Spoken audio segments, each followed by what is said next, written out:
অন্ধকারাচ্ছন্ন রাত্রি যদি এসে থাকে, তাহলে আলোকিত প্রকাশ নিয়ে সূর্যও অবশ্যই আসে। রোগ যদি এসে থাকে, তাহলে তার ওষুধও অবশ্যই আসে। সমস্যা যদি আসে, তাহলে সেই সমস্যার সমাধানও নিজে থেকেই আমাদের কাছে চলেই আসে। এই সংসার, এই জীবনের শুধুমাত্র একটাই নিয়ম আছে, আর তা হলো এটাই: এই সংসার হলো একটা চক্রের মতো। এতে শাশ্বত বলে কিছু নেই, নিত্য বলে কিছু নেই। আর যা কিছুই রয়েছে সব বদলাতে চলেছে। যদি আপনার জীবনে দুঃখ থাকে, সমস্যা থাকে, যদি আপনি বিপদ দ্বারা আচ্ছন্ন, তাহলে মনে রাখবেন সবকিছু বদলে যেতে চলেছে। দুঃখের সময় কাঁদবেন না, মনকে আরো দুঃখী করে তুলবেন না, কারণ এখানে যা কিছুই এসেছে তা যাওয়ার জন্যই এসেছে। তাহলে এত চিন্তা কিসের? আনন্দ সহকারে জীবন যাপন করুন, আর আমার সাথে ভালোবেসে বলুন রাধা রাধা। যদি কোনো সিংহ বানরের মতো গাছে চড়তে চেষ্টা করে, তাহলে কি হবে? একটা মাছ যদি মাটিতে হাঁটতে চেষ্টা করে, তাহলে কি হবে? তারা বিফলই হবে। কিন্তু এরকম কেন হয়? তার কারণ হলো প্রকৃতির রচনা কিছুটা এরকম। এখানে প্রত্যেকটি ব্যক্তিকে, প্রত্যেকটি প্রাণীকে আলাদা আলাদা গুণের অধিকারী করা হয়েছে, এবং সকলকে একটা সীমাও প্রদান করা হয়েছে। এবার এই যে বৃক্ষ, পশু, পাখি, এদের মধ্যে সেই ক্ষমতাই নেই যে এরা নিজেদের যাচাই করতে পারবে, নিজেদের সীমাগুলো বুঝতে পারবে, নিজেদের সদ্গুণগুলো চিনতে পারবে। এরা সেটা করতে পারবে না। কিন্তু মানুষ তো আলাদা। মানুষের কাছে সেই বিশেষ শক্তি আছে যে তারা পূর্ণরূপে নিজেদের যাচাই করতে পারবে, নিজেকে পূর্ণরূপে বুঝতে পারবে, নিজের দোষ, নিজের অপগুণ, নিজের সদ্গুণ, নিজেদের সীমাগুলো তারা বুঝতে পারবে। আর এটা অত্যন্ত গুরুত্বপূর্ণ। কথায় আছে যে যদি সাফল্য লাভ করতে হয়, তাহলে নিজেকে যাচাই করে নিতে হবে। তাই নিজেকে যাচাই করুন, নিজের সাথে পরিচিত হয়ে যান, এবং জীবনে কর্ম করতে থাকুন। সাফল্যের শিখরে অবশ্যই পৌঁছে যাবেন। আর ওখানে যদি যান, তাহলে এই মন প্রসন্ন হয়ে অবশ্যই বলবে রাধা রাধা। বনের মধ্যে যদি আপনি কোনো বিষাক্ত সাপ দেখেন, তাহলে কি করবেন? আপনি তখনই তার থেকে দূরে পালাতে চেষ্টা করবেন। আর এটা কেন করবেন? নিজের রক্ষার্থে। এই কথা আমি নয় মেনে নিলাম, কিন্তু নিজের জীবনে এটা করেন না কেন? আপনি যেখানেই যান, যে স্থানেই যান না কেন, প্রত্যেক সময়, প্রত্যেক মুহূর্তে এমন বিষাক্ত সাপ আপনি অবশ্যই খুঁজে পাবেন। আর সেই সাপ নয় যাদের আপনি বনে খুঁজে পাবেন। এরা হলো সেই সাপ যা আপনাকে পাপ করতে বাধ্য করবে। আপনার অন্তরের বাসনা, ক্রোধ, অহংকার, লোভ, ঈর্ষা, এদের বৃদ্ধি ঘটাবে। দেখুন, বনের এই সাপ আপনাকে একবার ছেড়ে দিতেও পারে, ছোবল নাও মারতে পারে, কিন্তু এই যে পাপরূপী সাপ আছে, তা অবশ্যই ছোবল মারবে। কর্ম যদি করেন, তাহলে অবশ্যই ফল পাবেন। সেই জন্য যখনই কোথাও যাবেন, যদি এমন কাউকে দেখেন, যদি এমন কিছু দেখেন যে আপনাকে পাপ করতে বাধ্য করছে, তাহলে সেই মুহূর্তে সেখান থেকে পালিয়ে যান। যেমন বনের সাপ দেখে আপনি পালাতে থাকেন। সৎকর্মের রক্ষা অত্যন্ত আবশ্যক। আসুন আর আমার সাথে ভালোবেসে বলুন রাধা রাধা। মনুষ্য জীবনের সব থেকে বেশি গুরুত্বপূর্ণ বিষয় হল মনের একাগ্রতা। এই সংসারের যে কটি মহান কার্য সম্পাদন হয়েছে, তা হল মনের এই একাগ্রতার একমাত্র ফল। আপনি অবশ্যই দেখে থাকবেন, অনেক ছোট বড় নদী যা বয়ে চলে, তাদের সামনে একটা বাঁধ নির্মাণ করা হয় সেই সব নদীর জল সঞ্চয় করতে। বাঁধ হয়ে গেলে প্রয়োজন মতো বা মনের ইচ্ছে মতো তাকে ব্যবহার করা সম্ভব। এবার এটাই আমাদের মনের সাথেও সম্ভব। আমাদের মনের একাগ্রতা আজকের দিনে দাঁড়িয়ে বিভিন্ন ধরনের বিকার, ক্রীড়া এবং ভোগের মধ্যে ভাগ হয়ে গেছে। একে একত্রিত করতে হবে, একটা বাঁধ নির্মাণ করতে হবে, কর্মের বাঁধ। আপনাকে শুধু এটাই করতে হবে, যেটা উচিত কর্ম সেটাই করুন, যেটা অনুচিত কর্ম সেটা করা থেকে নিজেকে বিরত রাখুন। ব্যাস, এই কাজটাই আপনি করতে থাকুন, মনের মধ্যে একাগ্রতার বাঁধ নির্মাণ করুন। আর একবার যদি তা নির্মাণ হয়ে যায়, তাহলে যখন চাইবেন, যেখানে চাইবেন, যতটা চাইবেন, একাগ্রতা প্রয়োগ করতে পারবেন। আর একবার যদি আপনি এটা শিখে যান, তাহলে এই সংসারকে বদলে ফেলার মতো কাজ আপনি করতে পারবেন, সমাজকে শোধরাবার মতো কাজ করতে পারবেন। তাহলে এই মনকে একাগ্র করুন আর আমার সাথে ভালোবেসে বলুন, রাধা রাধা। আমরা সবাই ফল খাই, কিন্তু আমাদের সেই ফলই প্রিয় হয় যে পরিপক্ক হয়ে ওঠে, যেটা নম্র হয়, আর যে ফল অনেক বেশি মিষ্টি আর সুস্বাদু হয়ে থাকে, যাদের রঙে বাহার দেখা যায়। সেইভাবে জীবনে আমরা নানান মানুষের সাথে পরিচিত হই, কিন্তু সেই মানুষই আমাদের মন ছুঁয়ে যায় যারা বিনম্র স্বভাবের, যাদের বাণী খুব মধুর, যাদের অন্তরে আত্মবিশ্বাসের একটা তেজ, একটা রং দেখা যায়। এবার এমন ব্যক্তি আমরা কি করে হব? ঠিক সেইভাবেই যেমন একটা ফল রোদ, বর্ষা, শীত, বায়ু এই সকল সংকটময় পরিস্থিতির সম্মুখীন হয়ে পরিপক্ক হয়ে ওঠে, সেইভাবেই মানুষ সংকটময় পরিস্থিতির সম্মুখীন হয়ে পরিপক্ক হয়ে ওঠেন। যদি এই সংকটের সম্মুখীন হন, তাহলে অভিজ্ঞ হবেন, আর এই অভিজ্ঞতাই শিক্ষা দিয়ে যাবে। এই অভিজ্ঞতা আমাদের শিখিয়ে দেয় যে আমাদের বিনম্র থাকতে হবে, অহংকার করে কোনো লাভ নেই। মধুর বাণীর যে কি মূল্য তা আমরা শিখতে পারি। এই অভিজ্ঞতাই আমাদের বুঝিয়ে দেয় যে উচিত অনুচিত কোনটা, আমাদের দৃষ্টিভঙ্গি তৈরি করে, আর এই দৃষ্টিভঙ্গি দ্বারা আত্মবিশ্বাস জাগ্রত হয়। সেই জন্য জীবনে কখনো বিপদ থেকে দূরে পালাবেন না, সেগুলোর সম্মুখীন হন, অভিজ্ঞতা লাভ করুন, তার থেকে শিক্ষা লাভ করুন, এইভাবেই পরিপক্ক হবেন। আসুন আমার সাথে ভালোবেসে বলুন, রাধা রাধা।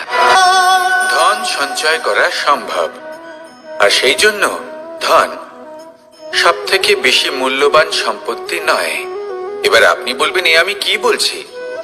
এই ধন খুব মূল্যবান, আমরা সকলে অর্জন করতে ব্যস্ত। সেটা এই কারণে, কারণ আপনারা জানেন না এই সংসারের সব থেকে বেশি মূল্যবান সম্পত্তি কি। এ হলো সেই সম্পত্তি যা কখনো সঞ্চয় করা সম্ভব নয়। আপনার কাছে যতই ধন থাকুক, তা দিয়ে আপনি স্বাস্থ্য লাভ করতে পারেন, বাড়ি কিনতে পারেন, আদি ইত্যাদি, কিন্তু আপনি যতই ধনী হন না কেন, ফেলে আসা দিনের একটা মুহূর্ত আপনি লাভ করতে পারবেন না। এই একটা মুহূর্ত, এই সময়, এটাই হলো সংসারের সব থেকে মূল্যবান সম্পত্তি। একবার চলে গেলে তা কখনোই ফিরে আসে না। আর এই মুহূর্ত যতই চলে যাক না কেন, আমরা স্মৃতির মাধ্যমে সেগুলি যাপন করতে পারি, তার আনন্দ উপভোগ করতে পারি। আর যার সাথে আমরা সময় অতিবাহিত করেছি, তার স্মৃতিতে আমরা চিরকাল জীবিত থাকতে পারি। সেই জন্য সময় সব থেকে মূল্যবান সম্পত্তি, তাকে এইভাবে নষ্ট করবেন না।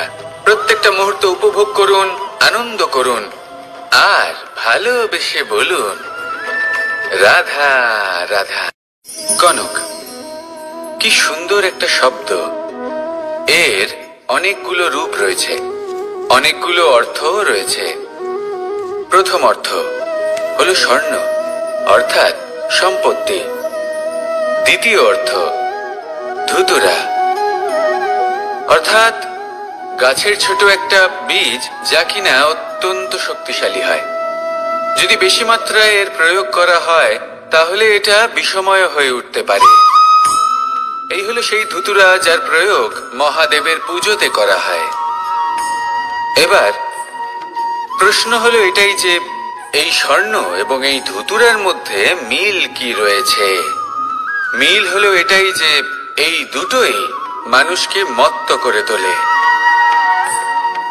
ধুতুরা মানুষকে তখন মত্ত করে যখন তাকে সেবন করা হয়, কিন্তু স্বর্ণ, ধন, সম্পত্তি, মানুষ সেটা যতটাই অর্জন করে নেয় সেটাই যথেষ্ট। এই স্বর্ণ মানুষের ভাবনা চিন্তা করার ক্ষমতাকে বশ করে ফেলে। মানুষ সম্পত্তির লোভে মত্ত হয়ে ওঠে, কারণ যে যত চমৎকারী, যতটা অমূল্য হয়, তাকে সামলানো কিন্তু ততটাই কঠিন, তাই না? তাই মনে রাখবেন, ধন, স্বর্ণ, সম্পত্তি এগুলো ধুতুরার থেকেও অনেক বেশি বিষাক্ত হতে পারে। তাই এর ওপর আত্মসংযমের একটা কবচ পরিয়ে রাখবেন। এবং বিবেকের শক্তির সাথে এগুলো প্রয়োগ করুন, তবেই কল্যাণ হবে। আসুন আমার সাথে ভালোবেসে বলুন, রাধা রাধা। মানুষের জীবনে 3টি গুণ অত্যন্ত প্রয়োজনীয়: শ্রদ্ধা, বিনম্রতা, যোগ্যতা। যদি জ্ঞান লাভ করতে চান তাহলে শ্রদ্ধার প্রয়োজন, যদি মান লাভ করতে চান তাহলে স্বভাবে বিনম্র হওয়া প্রয়োজন, আর যদি মনোবাঞ্ছিত স্থান লাভ করতে চান তাহলে যোগ্যতার প্রয়োজন। বিষয়টা সহজ। শ্রদ্ধা আপনাকে জ্ঞান দেবে, নম্রতা আপনাকে মান, আর যোগ্যতা উচিত স্থান দেবে। কিন্তু যদি আপনি এই 3টি গুণ সম্মিলিত করেন তাহলে এমন কিছু লাভ করবেন যা এই সব কিছুর থেকে অনেক ঊর্ধ্বে। সম্মান। আর এ হলো সেই সম্মান যা প্রত্যেক মানুষের নিজের জীবনে লাভ করতে চেষ্টা করা উচিত, কারণ এই হলো সেই সম্মান যার কারণে আপনি চলে যাওয়ার পরেও এই সংসার আপনাকে ভালোবাসবে আর মনে রাখবে।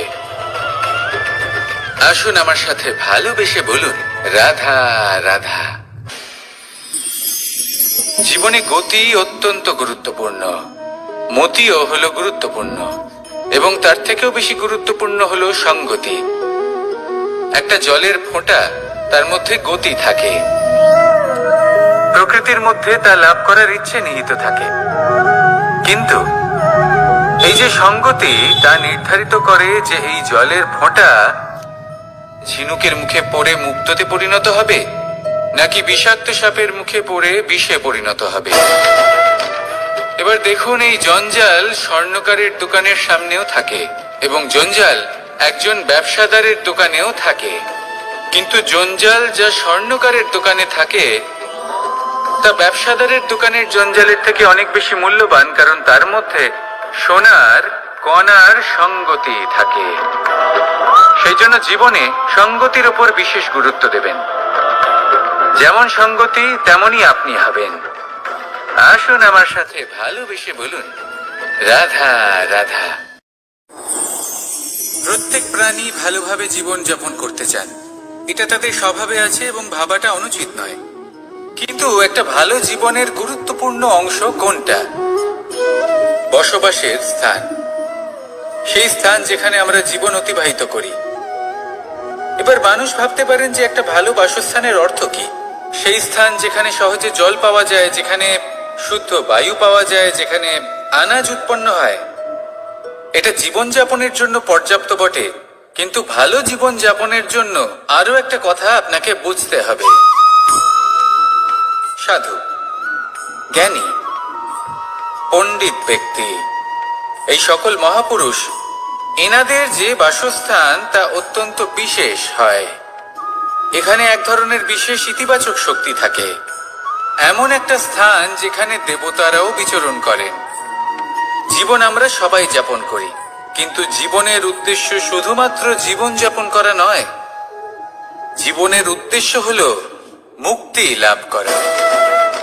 আর এই সকল সাধু, জ্ঞানী, পণ্ডিত ব্যক্তি, এই সকল মহাপুরুষ আপনাকে মুক্তির পথে নিয়ে যেতে পারেন, কারণ এরা হলেন সেই মহাপুরুষ যারা নিজেদের অন্তরের বিকার, অহংকার, ক্রোধ, বিদ্বেষ এই সকল দোষগুলিকে ত্যাগ করেছেন, এদের ওপর বিজয় লাভ করেছেন।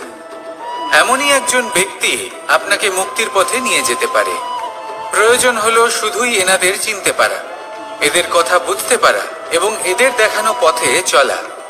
যদি আপনি এটা করতে পারেন তাহলে এই মন প্রফুল্ল হয়ে বলবে, রাধা রাধা। আমি এখানে একা এই বনে বসে আছি, বাঁশি বাজাচ্ছি। কার জন্য? কে আছেন এখানে? কেউ নেই। আমার প্রজা, আমার রাজ্য, আমার পরিবার আমার থেকে অনেক দূরে আছেন। আমি এখানে একা এই বনে বসে এই আকাশের এই রঙের, গাছের এই সব ফলের, মাটির সুবাসের আনন্দ উপভোগ করছি। কেন? আমি হলাম দ্বারকাধীশ। এমন কি রাজকীয় বা ভৌতিক সুখ রয়েছে যে আমি ওখানে পেতে পারি না? সবকিছুই পেতে পারি, তাও এখানে বনে একা বসে আছি। কোন সুখ খুঁজে চলেছি? একা থাকার সুখ। আমরা প্রত্যেকদিন অনেক মানুষের সাথে, চিন্তাধারার সাথে, কর্মের সাথে, পরিস্থিতির সাথে, সুখ দুঃখের দ্বারা বেষ্টিত থাকি। জীবনের এই চক্রে আমরা জড়িয়ে পড়তে থাকি। যতই আমরা এই সমস্যার সমাধান করি, আমরা ততই এতে জড়িয়ে পড়ি। আমরা এতটাই জড়িয়ে পড়ি যে যখন আমরা আয়নায় নিজেদের দেখি, তখন আমরা নিজেদের চিনতেই পারি না। এমন মনে হয় যেন আমরা নিজেদের হারিয়ে ফেলেছি। সেই জন্য প্রত্যেক দিন আপনি কিছু সময় নিজের সাথে কাটান একান্তে। এটা অত্যন্ত আবশ্যক। নিজের অস্তিত্বের গভীরে গিয়ে দেখতে শিখুন, নিজেকে বুঝুন। অদ্ভুত শান্তির অনুভূতি হবে। যেমন এই বায়ু, এই বৃক্ষ, এই পুষ্প, এই নিসর্গ, এদের মতো আপনিও কখনো একলা হতে শিখুন। কখনো নিসর্গের একটা অংশ হয়ে দেখুন। এই মন প্রসন্ন হয়ে বলবে, রাধা রাধা। ওমা, এ কি? আমি কখন থেকে এখানে অপেক্ষা করছি, হাত পেতে দাঁড়িয়ে রয়েছি যাতে একটা ফল আমার হাতে এসে পড়ে এবং সেটা আমি খেতে পারি। কখন থেকে অপেক্ষা করছি, কিন্তু সেটা হচ্ছেই না। এবার আপনি বলবেন যে এসব কি বলছি, এ কি অদ্ভুত কথা বলছি। যদি ফল খেতে হয় তাহলে আমাকে বৃক্ষে চড়তে হবে, ফলের কাছে পৌঁছতে হবে, তবেই তো ফল পাবো। এবারে এটা অত্যন্ত সহজ ব্যাপার, কিন্তু এই বিষয়টা আপনি নিজের জীবনের প্রসঙ্গে ভেবে দেখুন। লক্ষ্য কোথায় আছে আপনি জানেন, সেই লক্ষ্যে পৌঁছানোর পথ কি সেটাও আপনি জানেন, সেই পথে চলার ক্ষমতাও আপনার রয়েছে, কিন্তু তাও আপনি নিজের লক্ষ্য লাভ করতে পারছেন না। কেন? কারণ আপনি অপেক্ষা করছেন যে লক্ষ্য আপনার সামনে চলে আসবে, কিন্তু তা হয় না। লক্ষ্য সে যাই হোক না কেন, ধন হোক, প্রেম হোক, কোনো সম্মান হোক বা মোক্ষ হোক, যদি আপনি তার দিকে অগ্রসর না হন তাহলে ফল প্রাপ্তি অসম্ভব ব্যাপার, তা কোনোদিনই হবে না। সেই জন্য আপনার চোখের সামনে আপনি যদি নিজের লক্ষ্যকে দেখতে পান, তাহলে উঠুন এবং সেই দিকে অগ্রসর হতে শুরু করুন। নিজের অন্তরের সকল অশুভ গুণ দূর করুন, অলসতা ত্যাগ করুন, অজ্ঞানতা ত্যাগ করে দিন এবং চলতে থাকুন। অবশ্যই মনোবাঞ্ছিত ফল লাভ করতে পারবেন। মনে রাখবেন, চলতে থাকলে তবেই লক্ষ্য প্রাপ্তি হবে। অপেক্ষার দ্বারা শুধুমাত্র মৃত্যু লাভ হবে। আসুন আমার সাথে ভালোবেসে বলুন, রাধা রাধা। আমি দ্বারকাধীশ এবং আমার সভাতে বিভিন্ন সময় বিভিন্ন ধরনের মানুষ আসেন, নিজেদের দাবি নিয়ে, নিজেদের ইচ্ছে নিয়ে। কখনো কেউ ভোজন চান, আবার কখনো কেউ ওষুধ, কখনো কেউ বস্তু চান, কেউ আবার চান বস্ত্র। কারোর জ্ঞান চাই, কারোর ধন চাই, আবার কারোর বাসস্থান। অনেক সময় আমি এই অনুরোধ, এই ইচ্ছে পূর্ণ করি না। এবার আপনি এটা ভাবতেই পারেন যে কৃষ্ণ তো তাহলে লোভী, ওর কাছে তো সবকিছুই রয়েছে, তারপরেও সে নিজের প্রজার ইচ্ছে পূর্ণ করে না, তাদের সমস্যাগুলি বুঝতে পারে না, তাদের সুখ স্বাচ্ছন্দ্য প্রদান করে না। আসল সত্য হলো এটাই যে কোনো সবল ব্যক্তি, যে কোনো গৃহস্থ ব্যক্তি যে কাজ করতে সক্ষম, তার পরিশ্রম দ্বারাই নিজের প্রয়োজনগুলি এবং ইচ্ছেগুলি পূরণ করা উচিত। এটা অত্যন্ত প্রয়োজনীয়। আর এগুলো তিনি করতে পারেন শিল্প, ব্যবসা, আচরণ অথবা জ্ঞানের ভিত্তিতে। এই পথে চলতে হবে, পরিশ্রম করতে হবে, তবেই সে কিছু অর্জন করতে পারবে। এবার এমন কোনো ব্যক্তি যার এই সব কিছুতে কোনো রুচি নেই, যে কিছুই করতে চায় না, সে কিছুই অর্জন করতে পারবে না। এবার এরকম কোনো ব্যক্তিকে যদি আমি কোনো বস্তু প্রদান করি, তাহলে কি হবে? সে পরাধীন হয়ে যাবে, আর সেটা উচিত হবে না। তাহলে কি করা উচিত? তাকে পথ দেখানো, তাকে বোঝাতে হবে যে কোন পথে চলে তুমি নিজের লক্ষ্য প্রাপ্ত করতে পারবে। শিল্প, জ্ঞান, আচরণ এবং ব্যবসা, এই পথে কিভাবে চলে সেটা শেখাতে হবে। আর আমি সেটাই করি। তার ফলে কি হয়? ব্যক্তি স্বাধীন হয়ে যায়, সংসারে সে যা চাইবে তাই প্রাপ্ত করতে পারবে, কখনো কারোর থেকে কিছু চাইবার প্রয়োজন পড়বেই না। এই কথাটা সবসময় মনে রাখবেন। যখনই দান করবেন তা ভাবনা চিন্তা করে এমন ভাবে দান করবেন যাতে সামনের ব্যক্তি স্বাধীন হতে পারে, পরাধীন নয়। আসুন আমার সাথে ভালোবেসে বলুন রাধা রাধা করতে শিখুন। পাণ্ডবরা বন থেকে এসেছিলেন। ওনাদের কাছে না কোনো ধন ছিল, না কোনো সম্পদ, না বিদ্যা। নিজের পরিশ্রমের দ্বারা ওনারা বিদ্যা অর্জন করেছিলেন, আর তার দ্বারাই সম্পদ অর্জন করলেন আর ধনও অর্জন করলেন। এই পাণ্ডব ছিলেন অত্যন্ত কুশল এবং শক্তিশালী। যুধিষ্ঠির নিজের পরিশ্রম দ্বারা এমন জ্ঞান অর্জন করেছিলেন যে এই সংসার ওনাকে ধর্মরাজ যুধিষ্ঠির অভিহিত করেছিল। দেখতে গেলে পাণ্ডবদের কাছে সবকিছুই ছিল, কিন্তু যখন বিষয় এলো আরো ধন লাভ করার, তখন যুধিষ্ঠির, যিনি পাণ্ডবদের মধ্যে জ্যেষ্ঠ, তিনি সকল পাণ্ডবদের সাথে দ্যুতক্রীড়ায় অংশগ্রহণ করে ফেললেন। এর ফলে না শুধু ধনলক্ষ্মী, ধর্মলক্ষ্মী, বিবেক লক্ষ্মীকেও হারালেন, আর শুধু তাই নয়, নিজের গৃহলক্ষ্মী দ্রৌপদীকেও হারিয়ে ফেললেন। এর কারণ কি? ভুলে গেলেন খুব সহজ একটা কথা। এই সংসারে সম্মান এবং সাফল্য দুটোই পরিশ্রমের দ্বারা লাভ করতে হয়, কিন্তু দ্যুতক্রীড়ার এই খেলা আমাদের ভাগ্যের উপর নির্ভরশীল। এই সংসারে দুটি পথ রয়েছে। একটা পথ যেখানে কর্ম এবং পরিশ্রমের দ্বারা আপনি নিজের পথ নিজেই রচনা করতে পারবেন, আর দ্বিতীয় পথ হলো যেখানে এই ভাগ্য এক মুহূর্তে আপনাকে শিখরেও পৌঁছে দিতে পারে, আবার ধূলিসাৎ করে দিতে পারে। আপনি কোন পথ বাছবেন সেই চয়ন আপনারই। আসুন আর আমার সাথে ভালোবেসে বলুন রাধা রাধা। কোনো এক সময়ের ঘটনা এটা। মা এবং বাবা হাটে গিয়েছিলেন, তখন আমি আর দাদা গিয়েছিলাম গরু চড়াতে। আমরা বাড়ি ফিরে এলাম, আর মা সেই সময় একটা কাজ করতেন। যখনই হাটে যেতেন দরজা তালা বন্ধ করে যেতেন। উনি খুব ভালো করে জানতেন যে যদি ওনার এই মাখন চোর সঠিক সময়ে পৌঁছে যায় তাহলে এক ফোঁটাও মাখন ওনার অবশিষ্ট থাকবে না। এবার ঘটনা কিছুটা এরকম হলো যে মা আর বাবা মাঝে মাঝে হাটে যেতেন, তাই মাঝে মাঝে এই দরজা তালা বন্ধ করতে হতো। যখন মা আর বাবা ফিরে এলেন তখন বাবা ভুলে গিয়েছিলেন যে এই চাবির গোছা থেকে ঠিক কোন চাবিটা দরজার তালা খোলার জন্য উপযোগী। উনি চেষ্টা করতে শুরু করে দিলেন। একটার পর একটা চাবি দিয়ে উনি চেষ্টা করতে থাকলেন, কিন্তু সেই দরজার তালা তো খুলতেই চাইছিল না। ওনার মাথা থেকে ঘাম পড়তে শুরু করলো। তখন মা বললেন যে তালা ভেঙে দেওয়া যাক। মা চলে গেলেন, আর বাবা বললেন না না দাঁড়াও, আর কিছু চাবি বাকি আছে, এটা হয়তো খুলতে পারবো। মা হাতুড়ি নিয়ে চলে এলেন সেই তালা ভাঙার জন্য, আর তখনই বাবা শেষ চাবিটা প্রয়োগ করলেন আর দরজার তালা খুলে গেল। যদি উনি চেষ্টা না করতেন তাহলে এই তালাটাও ভেঙে যেত আর চাবিটাও নষ্ট হয়ে যেত, ঠিক কিনা? এবার এই ঘটনাটা আমি দেখেছিলাম, আর আমার মনে হলো যে কখনো কখনো এই চাবির গোছার মধ্যে থেকে শেষ চাবিটাও কিন্তু জীবনের দরজা খুলে দিতে পারে। সেজন্য আপনি যদি জীবনে সাফল্য লাভ করতে চেষ্টা করেন, নিজের লক্ষ্যে পৌঁছতে চান, তাহলে হার মানবেন না।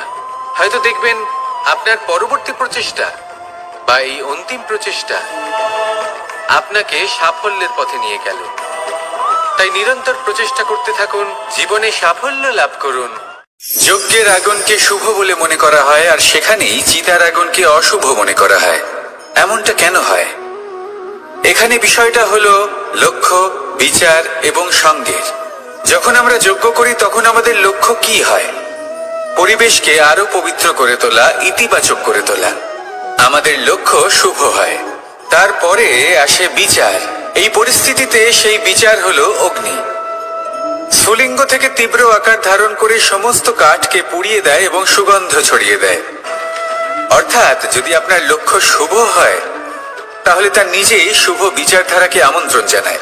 এই শুভ বিচার তখনই আসবে যখন আপনার সংকল্প শুভ হবে। অন্যদিকে হলো চিতার আগুন। এর লক্ষ্য কি? একটা দেহকে পরধামে পৌঁছে দেওয়া। সবার শেষে সবকিছু আপনার উপরে নির্ভরশীল যে আপনি কোনটা চয়ন করতে চান। আপনার লক্ষ্য যদি শুভ হয় তাহলে আপনার বিচার এবং সঙ্গতি আর তার পরিণাম সবই শুভ হবে। আসুন আর আমার সাথে ভালোবেসে বলুন, রাধা রাধা। এই সংসারের প্রত্যেক বস্তুর, প্রত্যেক পরিস্থিতির, প্রত্যেক আবেগের দুটি দিক আছে। এর মধ্যে পার্থক্য করা সম্ভব শুধুমাত্র দৃষ্টিভঙ্গির দ্বারা। যদি কোনো ব্যক্তি পর্বত শিখরে দাঁড়িয়ে থাকেন তাহলে উনি এটাই দেখতে পাবেন যে এই জলের ধারা সমুদ্রের দিকে বয়ে চলেছে। আরেক ব্যক্তি যিনি সমুদ্রের কাছে দাঁড়িয়ে আছেন তার এটাই মনে হবে যে এই জলের ধারা সমুদ্রের দিকে আসছে। এখানে বিষয়টা হলো দৃষ্টিভঙ্গির, আর এটাই সময়ের সাথেও হয়ে থাকে। অনেক সময় মানুষ চিন্তিত হয়ে পড়েন, ত্রস্ত হয়ে পড়েন যে তার কাছে হয়তো খুব কম সময় আছে, তাতে তিনি অনেক কিছুই করতে পারবেন না, আর একটু সময় থাকলে খুব ভালো হতো। তিনি এভাবেও ভাবতে পারেন যে অল্প হলেও সময় বাকি তো রয়েছে, অর্থাৎ যা অবশিষ্ট আছে তাকে সংরক্ষণও করা সম্ভব, তাতে জীবন যাপনও করা সম্ভব। আর এটা নির্ভর করছে আপনার উপর। তাই দৃষ্টিভঙ্গি ইতিবাচক রাখুন। জীবনে দুই ধরনের আবেগ রয়েছে যার কোনো মূল্য নেই। আমার কথার অর্থ এটা নয় যে এদের কোনো গুরুত্ব নেই, গুরুত্ব যথেষ্টই রয়েছে, শুধু এদের জন্য আপনাকে কোনো মূল্য দিতে হয় না। প্রথম আবেগ হলো আনন্দ, প্রসন্নতা। এটা আপনি যে কোনো জায়গায় খুঁজে পেতে পারেন যদি আপনি খুঁজে পেতে চান। আপনি কোনো পুষ্পের সৌন্দর্য দেখে প্রসন্ন হতে পারেন। বায়ুর কারণে যখন একটি বৃক্ষ শিহরিত হয় সেটা দেখে আপনি প্রসন্ন হতে পারেন। একটা ছোট্ট শিশুর কলরব শুনেও আপনি প্রসন্ন হতে পারেন। একটা ক্রন্দনরত বালককে হাসিয়ে আপনি প্রসন্ন হতে পারেন। সবকিছু আপনার উপর নির্ভরশীল। সেখানে আরেকটি আবেগ হলো দুশ্চিন্তা। মানুষ বড়ই দুশ্চিন্তা করতে থাকে। আজ আমি এই কাজ করেছি, সেই বিষয়ে চিন্তা।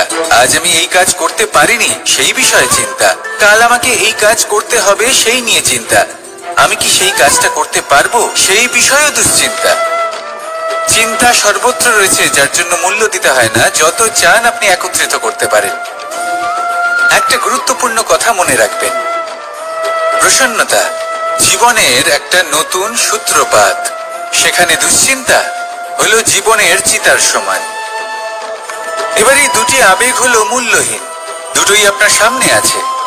কোনটা চয়ন করবেন আপনি, দুশ্চিন্তা নাকি প্রসন্নতা? সিদ্ধান্ত আপনারই।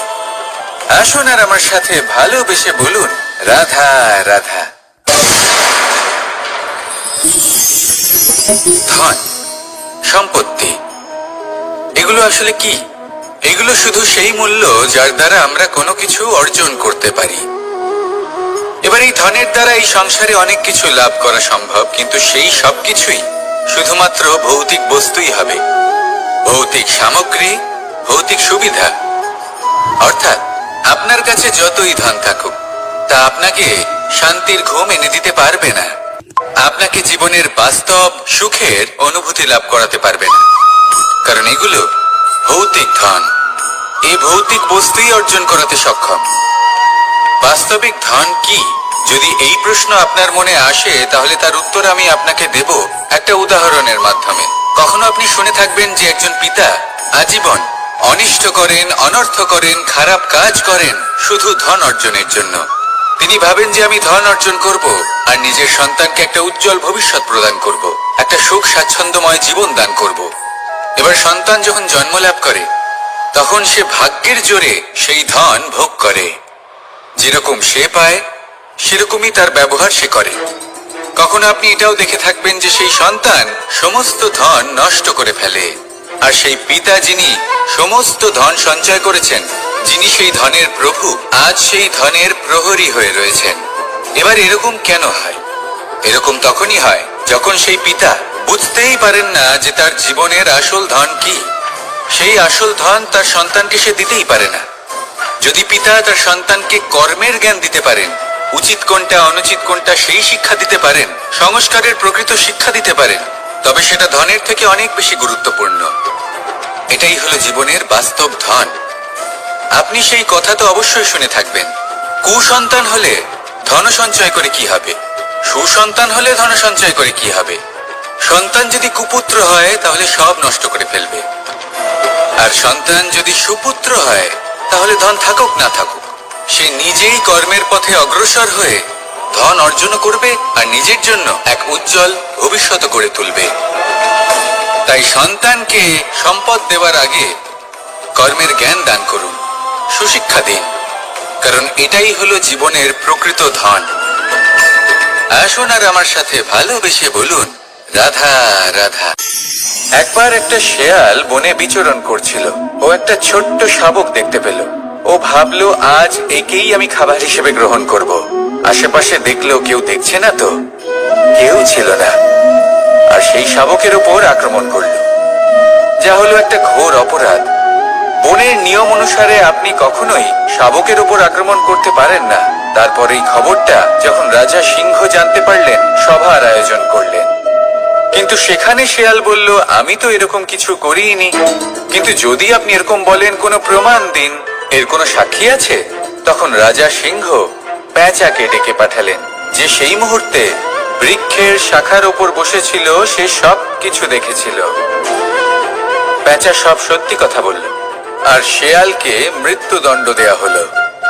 এবার এই কাহিনী আমি আপনাকে কেন শোনালাম? কারণ মানুষও কখনো কখনো এরকম কর্ম করেন যা শিয়াল করেছে। এটা ভাবেন কেউ দেখছে না যখন আমি অনুচিত কর্ম করতেই পারি। কিন্তু না, আপনি যাই করুন না কেন, কেউ না কেউ অবশ্যই তা দেখছে। কোনো ব্যক্তি না হলেও কোনো প্রাণী, না হলে কোনো যক্ষ বা দেব বা প্রেত। যদি এনারা কেউ না দেখেন, তাহলে ধরিত্রী মাতা দেখেন, যেখানে দাঁড়িয়ে আপনি সেই কর্ম করছেন, তাই না? তাই একটা কথা সবসময় মনে রাখবেন, কে দেখছেন কে দেখছেন না সেই বিষয়ে ভাবা ছেড়ে দিন। এটা খুব সহজ কথা। আপনি যদি উচিত কর্ম করেন, উচিত ফল পাবেন। যদি অনুচিত কর্ম করেন, তাহলে আপনি অনুচিত ফল অবশ্যই পাবেন। সেই জন্য উচিত পথে চলতে থাকুন, উচিত কর্ম করতে থাকুন, আর আমার সাথে ভালোবেসে বলুন রাধা রাধা। আমরা সবাই জীবনে নিজের জন্য সবচেয়ে ভালোটাই চাই, সবচেয়ে ভালো সুবিধা পেতে চাই, সবচেয়ে বেশি সম্মান পেতে চাই। কিন্তু সবার পক্ষে এই সব পাওয়া কি সম্ভব? হ্যাঁ, নিশ্চয়ই।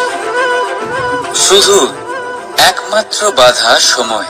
আমাদের জীবনের কোনো স্থায়িত্ব নেই। তাই যদি সময়ের সদ্ব্যবহার করেন, তাহলে একটু সুবিধে হতে পারে। এবারে দেখুন, যাদের সবসময় স্বপ্ন দেখতে ভালো লাগে, তার জন্য রাত্রি কম পড়ে যায়। আর যারা স্বপ্ন পূরণ করতে চান, তাদের জন্য দিন কম পড়ে যায়। যারা সম্মান পেতে চান, তাদের জন্য সব সময় পরোপকার কম পড়ে যায়। আর যারা জ্ঞান অর্জন করতে চান, তাদের জন্য মনোসংযোগ। জীবনে যদি নিজের লক্ষ্যে পৌঁছতে চান, তবে সময়ের বিভাজন আপনাকে ঠিক করতেই হবে। মনে রাখবেন রাধা রাধা। লোকে বলে জীবনে মেলামেশা করা অত্যন্ত আবশ্যক। এতে সম্পর্কের আধারও হয়, আবার ব্যবসাও চলে। কিন্তু সবচেয়ে বেশি গুরুত্বপূর্ণ হলো ব্যবহার। তাই এই বিষয়ে ভাবুন, আপনার জীবনে কি আপনার সাথে মেলামেশা করবে তা নিশ্চিত করে সময়। আপনি আপনার জীবনে কার সাথে মেলামেশা করবেন তা নিশ্চিত করবে আপনার হৃদয়। আপনি যাদের সাথে মিশছেন, তাদের হৃদয়ে আপনি কতক্ষণ থাকবেন তা নিশ্চিত করবে আপনার ব্যবহার। নিজের ব্যবহার ভালো রাখুন, সব ভালোই হবে। রাধা রাধা। এই ফুল দেখতে পাচ্ছেন আপনি? এটা সেই ফুল যার জীবন এই ডালে শুরু হয়েছিল। দর্শকদের চোখে প্রশংসা দেখল সে। মধুর লোভে মৌমাছিরা এলো, আর তারপর ডাল থেকে ভেঙে নিচে পড়ে গেল সে। কেন? নিয়তি এরকম কেন করলো ভাবুন। কারণ এই ডালেই ফুল হয়ে থাকাটা এই ফুলের জীবনের লক্ষ্য কখনোই ছিল না। এবার এই ফুল হয় দেবতাদের সজ্জায় ব্যবহৃত হবে, নয় কোনো কন্যার গয়নায় গাঁথা হবে, আর নয় কারোর প্রেম প্রদর্শনের মাধ্যম হবে। দেখুন, জীবনে নিজের লক্ষ্যে পৌঁছতে হলে যাত্রাকে ভয় পেলে চলবে না। নিজের অস্তিত্ব তৈরি করতে হলে তাদের ছায়া থেকে আপনাদের দূরে যেতেই হবে যারা আপনাকে অস্তিত্ব প্রদান করেছেন। এটাই জীবনের নিরন্তর সত্য। রাধা রাধা। আমাদের সকলের জীবনে কখনো না কখনো পাথর দ্বারা আঘাত লাগেই, আর এই সংসারও আমাদের ওপরে কখনো না কখনো পাথর বর্ষণ করে। কখনো আমাদের খারাপ ভেবে, আর কখনো আমাদের অসফল ভেবে, কখনো আমাদের বুদ্ধিহীন ভেবে। কারণ অনেক আছে, কিন্তু এই পাথর দ্বারা আমরা আঘাত পাবো কি পাবো না তা সম্পূর্ণ আমাদের হাতে।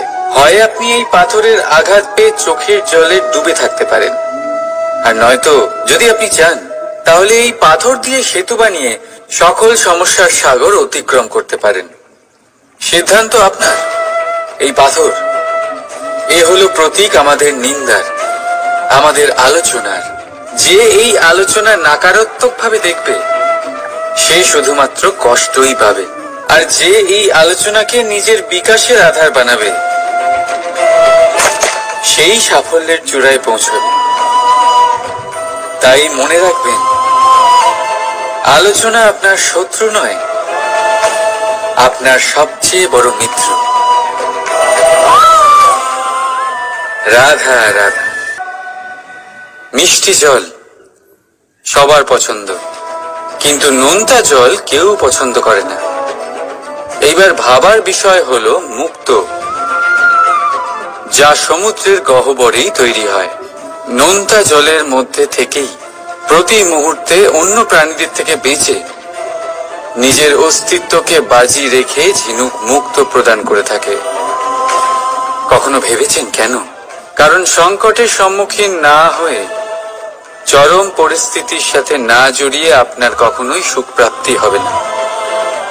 তাই নির্ভীক হয়ে সংকটের সম্মুখীন হন, আর আমার সাথে ভালোবেসে বলুন রাধা রাধা। আমরা সকলেই সময়ের গুরুত্ব বুঝি। সময় আমাদের তৈরি করে, আর সময়ই আমাদের নষ্ট করে দেয়। কখনো ভালো সময় আসে, আর কখনো ভীষণ খারাপ সময় আসে। তবে আশ্চর্যের বিষয় এটাই যে সব জেনেও আমরা সময় নষ্ট করি। মনে রাখবেন, সময় শুধু বয়ে যায়, কখনো ফিরে আসে না। তাই ভালো সময় আসার অপেক্ষায় সময় নষ্ট করবেন না। যাই করবেন আজ, এক্ষুনি, এই মুহূর্তে শুরু করুন। তা সেটা কাউকে আনন্দ দেওয়াই হোক, বা নিজেকে বদলানোর চেষ্টা করা হোক, যাই হোক না কেন, বিলম্ব করবেন না। কারণ সময় শুধুমাত্র তাকেই সঙ্গ দেয় যে সর্বদা সময়কে সম্মান করে। রাধা রাধা। কথায় আছে সবকিছু সীমা থাকে,